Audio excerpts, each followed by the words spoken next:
Home chef recipes తెలుగులో ఇవాళ మనం మినపప్పుతో 4 రకాల గారెల్ని ఎలా తేలిగ్గా తయారు చేసుకోవచ్చో దీనికోసం ఏ పదార్థాలు కావాలో చూసేద్దాం. ముందుగా అందరికీ చాలా ఇష్టమైన బ్రేక్ఫాస్ట్లో కూడా మనం చేసుకునే గారెలు, దీన్ని మెదువడ అని కూడా అంటాం కదా, ఇది ఎలా తయారు చేసుకోవాలో చూసేద్దాం. ముందుగా 2 కప్పుల మినపప్పుని శుభ్రంగా 2-3 సార్లు కడిగిన తర్వాత 4-5 గంటల పాటు నానబెట్టుకోవాలి. ఒకవేళ మనం పండగలప్పుడు పొద్దున్నే నైవేద్యంగా పెట్టుకోవాలనుకుంటే రాత్రే కడిగేసి నానబెట్టుకుంటే పొద్దునకి చేసుకోవచ్చు, లేదా మధ్యాహ్నానికైనా పొద్దున 5-6 నానబెట్టేసుకోవచ్చు. ఇప్పుడు ఇందులోకి ఉల్లిపాయ, పచ్చిమిర్చి, కరివేపాకు, కొత్తిమీర, జీలకర్ర, మిరియాలు, అల్లం, ఎండుమిర్చి సిద్ధం చేసుకోవాలి. ముందుగా మినప్పప్పుని చిన్న మిక్సీ జార్లో మాత్రమే వేసుకోవాలన్నమాట. దీన్ని పెద్ద జార్లో వేస్తే ఎక్కువగా వేసినా కూడా మనకు వేడిగా అయిపోతుంది మిక్సీ జారు, అలాగే మనకు ఎక్కువ నీళ్లు వేసేస్తే జారుగా అయిపోతుంది. ఇలాగా చిన్న జార్లో వేసుకుని 1/2 స్పూను కల్లుప్పు వేసుకుని కొద్దిగా చల్లటి నీళ్లు వేసుకుంటూ మెత్తగా ఆపి మిక్సీ పట్టుకుని ఇది బాగా మెత్తగా వచ్చిందో లేదో ఇలా వాటర్లో వేసి చూస్తే తేలాలన్నమాట. మనం వెన్న ఎలా అయితే వేస్తామో ఆ విధంగా. అలా వచ్చిన తర్వాత ఇందులోనే 1 ఇంచి అల్లాన్ని ముక్కలుగా చేసి వేసుకుని 2 పచ్చిమిర్చి, కొత్తిమీర కాడలు కానీ లేకపోతే కొత్తిమీర ఆకులైనా 1 పావు కట్ట వరకు వేసుకుని 2 రెమ్మల కరివేపాకు కూడా వేసుకుని ఈ విధంగా మిక్సీ పట్టుకుని గిన్నెలోకి తీసేసుకోవాలి. ఇలా మెత్తగా చేసి తీసుకున్న పిండిలోకి 1 స్పూను జీలకర్ర, 1/2 స్పూను మిరియాలని అలాగైనా వేసుకోవచ్చు, లేదా కొద్దిగా క్రష్ చేసి వేసుకోవచ్చు. 2-3 చిటికెళ్ళు వంట సోడా వేసుకుని 1 ఎండుమిర్చిని 2-3 ముక్కలుగా తుంపుకుని గింజలు లేకుండా వేసుకున్న తర్వాత 1 పెద్ద ఉల్లిపాయని సన్నగా తరిగి వేసుకోవాలి. తర్వాత కొత్తిమీరని కొద్దిగా కనిపించేలా ఉండడానికి ఇలా సన్నగా తరిగింది వేసుకోవాలన్నమాట. మనం ముందుగానే కాడలు లాంటివి మిక్సీ పట్టుకున్నాం కదా, ఇలా చేసుకున్న తర్వాత పాలిథిన్ కవర్ కానీ లేదా తడిపిన బట్ట కానీ ఇలా అరిటాకులో కానీ ఈ విధంగా మెదువడ కోసం పిండి తీసుకుని ఈ విధంగా చేతిని కొద్దిగా తడి చేసుకుంటూ ఇలా బాగా కాగిన ఆయిల్లో వేసి 2 వైపులా ఎర్రగా వేపుకొని తీసుకోవాలి. మరీ ఎక్కువగా వేపేయకూడదు.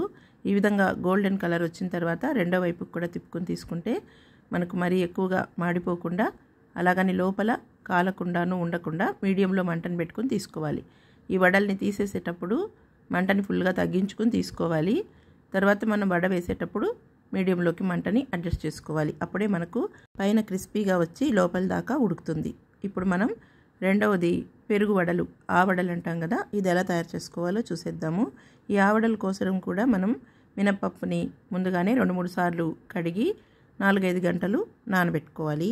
దీనిలోకి పెరుగు తిరమాత కోసం పెరుగు 1 కప్పు, అలాగే తిరమాత గింజలు, తర్వాత జీడిపప్పు, పచ్చిమిర్చి, కొత్తిమీర కూడా రెడీ చేసుకోవాలి. ఇప్పుడు పేరిన పెరుగుని 1 కప్పు వరకు విడిగా తీసుకుందాము ఆవడల కోసము. ఇలా తీసుకున్న తర్వాత మిగతా పెరుగు మనం ఫ్రిడ్జ్లో పెట్టేసుకోవచ్చు. ఇప్పుడు తీసుకున్న పెరుగుకి తిరమాత వేయడం కోసం పక్కన పెట్టుకుందాం.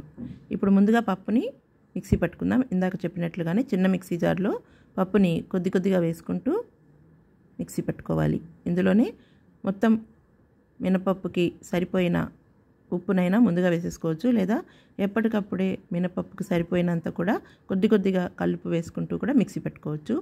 లేదంటే ఈ విధంగా 1/2 స్పూను కల్లుప్పు వేస్తే 2 కప్పులకి కూడా సరిపోతుందన్నమాట. ఈ మినపగారెలకి ఎక్కువగా సాల్ట్ అవసరపడదు.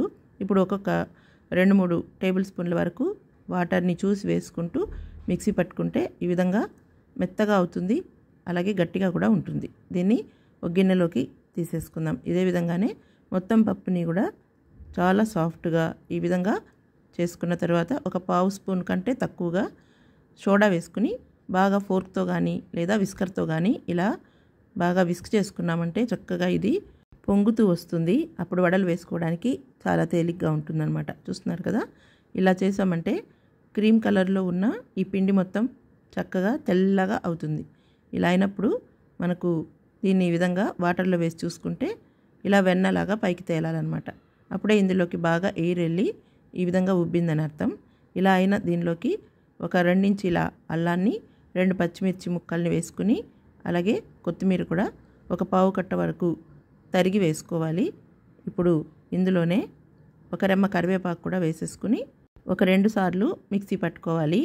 ఇది కొంచెం కచ్చాపచ్చగా కనిపిస్తున్నా పర్వాలేదు. ఇందులోనే 1/2 స్పూను జీలకర్ర, పావు స్పూన్ మిరియాలు వేసుకున్న తర్వాత పిండి మొత్తాన్ని ఒకసారి బాగా కలుపుకొని టీ స్ట్రైనర్ని తడిపి కానీ లేదా ఈ విధంగా బాదమాకు లేదా అరిటాకు లేదా తడిపిన బట్ట మీదైనా మనకి ఏ సైజులో అయితే వడలు కావాలో ఆ సైజులో వడల్లాగా చేసుకున్న తర్వాత మధ్యకి ఈ విధంగా చిన్న ఘాటులాగా పెట్టుకుని కాగిన నూనెలో వేసుకుని రెండు వైపులా ఎర్రగా వేపుకుని తీసుకోవాలి. ఇది మరీ ఎర్రగా కాకుండా ఈ విధంగా గోల్డెన్ కలర్ వచ్చిన తర్వాత తీసేసుకోవాలి.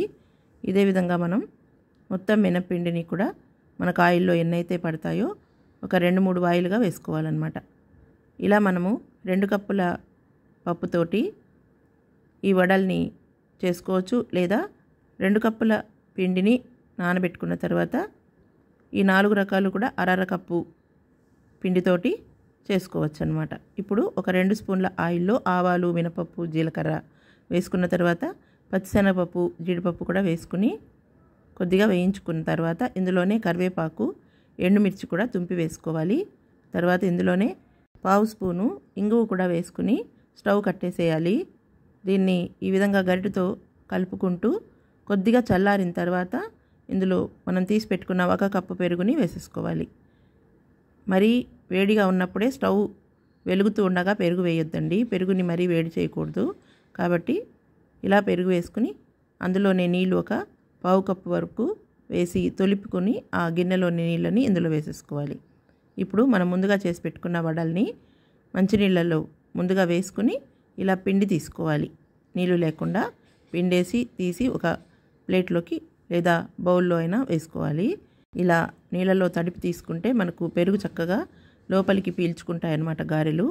ఇలా తీసి పెట్టుకున్న గారెల పైన మనం తిరమాత పెట్టుకున్న పెరుగుని వేసుకోవాలి. లేదా ఆ పెరుగు బౌల్లో అయినా వడల్ని వేసేసి మునిగేటట్లుగా గరిటెతోటి అదిం పెట్టేసుకుని మూత పెట్టుకుని 10 నిమిషాల తర్వాత సర్వ్ చేసుకోవచ్చు. మనకి ఎలా నచ్చితే అలా చేసుకోవచ్చు అన్నమాట. పైన చివరగా కొద్దిగా కొత్తిమీర చల్లుకుని సర్వ్ చేసేసుకోవడమే. ఈ రెసిపీని మనం నవరాత్రుల్లో కూడా అమ్మవారికి నైవేద్యంగా పెట్టుకోవచ్చు. లేదా ఈ విధంగా ఏదైనా మంచి అకేషన్స్కి పండగలప్పుడు చేసుకోవచ్చు. ఇది మీరు తయారు చేసి చూసి ఎలా వచ్చిందో కామెంట్ చేయండి. ఇప్పుడు అల్లం గారెలు ఎలా తయారు చేయాలో చూసేద్దాం. దీనికోసం కూడా 1 కప్పు లేదా 2 కప్పుల మినపగుళ్ళు తీసుకుని శుభ్రంగా 2-3 సార్లు కడిగిన తర్వాత మునిగేటట్లుగా నీళ్ళు పోసుకుని 4-5 గంటల పాటు నానబెట్టుకోవాలి. తర్వాత ఈ అల్లం గారెలకి ఎక్కువగా అల్లం, పచ్చిమిర్చి, ఎండుమిర్చి, కరివేపాకు, అలాగే కొత్తిమీర, జీలకర్ర, మిరియాలు, కల్లుప్పు తీసుకోవాలి. అల్లం గారెలు కాబట్టి కొంచెం అల్లం ఎక్కువగా తీసుకుంటే బాగుంటుంది. దీన్ని నైవేద్యంగా పెట్టాలనుకుంటే ఉల్లిపాయలు వేయమన్నమాట. ఇప్పుడు నానిన పప్పుని చిన్న మిక్సీ జార్లో వేసుకుని 1/2 స్పూను కల్లుప్పు, ఈ కల్లుప్పు మొత్తం మినపప్పుకి కలిపి అనమాట. ఇందులో 1-2 టేబుల్ స్పూన్లు చల్లటి నీళ్ళు వేసుకుంటూ మిక్సీ పట్టుకోవాలి. దీన్ని ఆపుకుంటూ మధ్య మధ్యలో చాకుతో కానీ లేదా స్పూన్తో కానీ కలుపుకుంటూ మిక్సీ పట్టుకుంటే మెత్తగా వస్తుంది. లేదంటే మనకు బ్లేడ్లకి పట్టేసినట్లు అవుతుంది. ఈ విధంగా చాలా స్మూత్గా ఈ బ్యాటర్ని రెడీ చేసుకోవాలి. చూస్తున్నారు కదా ఎంత సాఫ్ట్గా వచ్చిందో. చాలా మెత్తగా అవ్వాలన్నమాట. అప్పుడే మనకు ఈ పిండిని బాగా కలిపినప్పుడు చక్కగా పొంగుతుంది. చేతికి ఈజీగా అంటుకోకుండానే గారెలు తయారు చేసుకోవడానికి కూడా వస్తుందన్నమాట. ఇలా చేసుకున్న ఈ పిండిని ఫోర్క్తో కానీ లేదా చేతితోటి అయినా ఈ విధంగా బాగా కలుపుకున్నామంటే మెత్తగా పిండి లోపలికి ఎయిర్ వెళ్ళి పొంగినట్లు అవుతుంది. చూస్తున్నారు కదా ఈ విధంగా. మనం దీన్ని ప్రతిసారి గారెలు చేసుకున్నప్పుడంతా వాటర్లో కొంచెం పిండి వేసి చూసుకుని ఈ విధంగా తేలుతుంటే మనకు కరెక్ట్గా ఈ పిండి కన్సిస్టెన్సీ వచ్చినట్లే అని అర్థం చేసుకుని తీసేసుకోవచ్చు అన్నమాట. ఇదే విధంగా మొత్తం పిండిని కూడా మనం మిక్సీ పట్టుకుని గిన్నెలో వేసుకుని మళ్ళీ మొత్తాన్ని ఒకసారి కలుపుకోవాలి. ఇప్పుడు చివరగా వేసుకున్న పిండిలో అల్లాన్ని ముక్కలుగా చేసుకుని వేసుకుని అందులోనే పచ్చిమిర్చి ముక్కలు, కొత్తిమీర, కరివేపాకు వేసేసుకున్న తర్వాత మరొక 2 సార్లు తిప్పుకోవాలన్నమాట. మిక్సీ పట్టుకుంటే ఇదంతా కూడా కొంచెం కచ్చాపచ్చగా మెదుగుతుంది. అప్పుడే మనకు కరివేపాకు అలాగే వేసేస్తే తీసేయకుండా ఇందులో కలిసిపోతుంది కాబట్టి అలా తినేసేయచ్చు. ఇప్పుడు ఇలా తీసుకున్న పిండి మొత్తాన్ని గిన్నెలో వేసుకుని 1/4 స్పూన్ కంటే తక్కువగా సోడా వేసుకోవాలి. అలాగే 1 స్పూన్ జీలకర్ర, 1/2 స్పూన్ మిరియాలు కూడా వేసుకుని మరొకసారి దీన్ని బాగా కలుపుకోవాలి. అలాగే 1 ఎండుమిర్చిని ముక్కలుగా చేసి వేసుకోవాలి. కావాలనుకుంటే మళ్ళీ కొంచెం కొత్తిమీర కరివేపాకు కూడా కనిపించేటట్లుగా ఉండడానికి వేసుకొని దీన్ని విస్కర్తో అయినా లేదా చేత్తో అయినా బాగా కలిపేసుకోవాలి. ఇప్పుడు ఆకు మీద లేదా పాలిథిన్ కవర్ పైన కొద్దిగా ఆయిల్ రాసేసుకుని చేతిని తడుపుకుంటూ పిండిని మనకు కావలసిన సైజులో ముద్దలుగా చేసుకుని ఇలా గారెల్లాగా ఒత్తేసుకోవాలన్నమాట. దీన్ని మనం మధ్యలో చిల్లు పెట్టుకున్నామంటే చక్కగా మొత్తం అంతా కూడా వేగుతుంది. దీన్ని మనం కాగిన నూనెలో వేసుకుని రెండు వైపులా ఎర్రగా కాల్చుకొని తీసుకోవాలి. దీన్ని తడిపిన బట్ట పైన చేసుకోవచ్చు, లేదా ఈ విధంగా టీ స్ట్రైనర్ని కొద్దిగా వాటర్తో తడిపి ఈ విధంగా పైన వడ చేసుకున్నామంటే ఈజీగా ఇది ఆయిల్లోకి వేసేసుకోవడానికి వస్తుందన్నమాట. దీన్ని బిగినర్స్ ఉంటారు కదా, చేతితోటి వేయడానికి భయపడుతుంటారు. అలాంటప్పుడు ఈ టీ స్ట్రైనర్ని ఆయిల్లోకి వేసేసుకోవడానికి ఈజీగా ఉంటుంది. చేతికి ఆ వేడి సెగ తగలకుండా ఉంటుందన్నమాట. చూస్తున్నారు కదా, చక్కగా ఈ మీడియం ఫ్లేమ్లో పెట్టి మంట చేసామంటే మాత్రమే నూనె పీల్చేయకుండా అలాగే ఎక్కువగా కూడా మాడిపోకుండా ఇలా మంచి రంగులో వడలు అనేవి మనకు వేగుతాయి. ఈ విధంగానే మొత్తం పిండిని చేసుకుని తీసుకోవాలి. ఇప్పుడు మనకు ఈ అల్లం గారెల్ని మనం ఎప్పుడు అనుకుంటే అప్పుడు చేసుకోవచ్చు, లేదా నవరాత్రుల్లో అమ్మవారికి ప్రసాదంగా కూడా పెట్టుకోవచ్చు. చూస్తున్నారు కదా, ఇది హెల్త్కి కూడా చాలా మంచిది. ఇప్పుడు పాకం గారెల కోసం కూడా 2 కప్పుల మినపప్పుని ఈ విధంగా శుభ్రంగా కడిగేసి నీళ్లు పోసుకుని రాత్రంతా కానీ లేదా 4-5 గంటలు కానీ నానబెట్టుకోవాలి. ఇలా నానబెట్టుకున్న పప్పు మెత్తగా ఇలా నానిపోయి ఉంటుంది కదా, దీనిలో నుంచి వాటర్ మొత్తం తీసేసి మిక్సీ జార్లో వేసుకుని కొద్దిగా కల్లుప్పు కూడా చేర్చుకుని రుచికి తగినట్లు ఇందులో 1 లేదా 2 టీ స్పూన్లు చల్లటి వాటర్ వేసుకుంటూ మెత్తగా మిక్సీ పట్టుకోవాలి. ఇలా ఆపుకుంటూ మిక్సీ పట్టుకోవాలి. లేదా ఒకేసారి గ్రైండర్ ఉంటే కనుక మొత్తాన్ని కూడా పప్పంతా గ్రైండర్లో వేసేసుకుని చక్కగా మనం రోటితో రుబ్బుకున్నట్లుగా వస్తుంది. కాబట్టి అలా అయినా చేసుకోవచ్చు. లేదంటే ఇలా రోలుని కడుక్కోవడం అదంతా ఇబ్బంది అనిపిస్తే మాత్రం మిక్సీ జార్లోనే వేసుకోవచ్చు. ఎక్కువ మొత్తంలో మనం ఈ గారెలు చేసినప్పుడు గ్రైండర్ వాడుకోవచ్చు, లేదంటే ఇలా మిక్సీ జార్లో వేసేసుకుంటే సరిపోతుంది. ఈ విధంగా బాగా ఈ పిండి అంతా ఫ్లఫీగా రావాలన్నమాట. అప్పుడే మనకు సాఫ్ట్గా పిండి వచ్చినట్లు.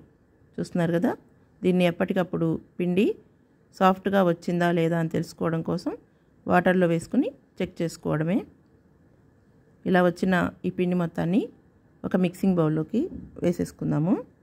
ఇలా వేసుకున్న తర్వాత దీన్ని చేత్తో కానీ లేదా ఇలా ఫోర్క్తో లేకపోతే విస్కర్తో అయినా ఒక 2 చిటికెళ్ళ వంట సోడా వేసుకుంటేనే మనకు గట్టిగా రాకుండా వడలు మెత్తగా అలాగే చక్కగా పొంగుతూ వస్తాయి. అలా వేసుకున్న తర్వాత ఈ విధంగా బాగా 2-3 నిమిషాల పాటు ఇలా విస్క్ చేసుకోవాలి. అప్పుడు మనకు మరింత తెల్లగా పిండి వస్తుంది, అలాగే మంచిగా పొంగుతుందన్నమాట. ఇలా వచ్చిన తర్వాత దీన్ని కొంచెం తీసి ఈ విధంగా చూస్తున్నాం కదా, వాటర్లో వేసి తీసుకోవడమే. ఇప్పుడు మనకు ఈ పాకం కోసం కావలసిన బెల్లం తీసుకుందాము.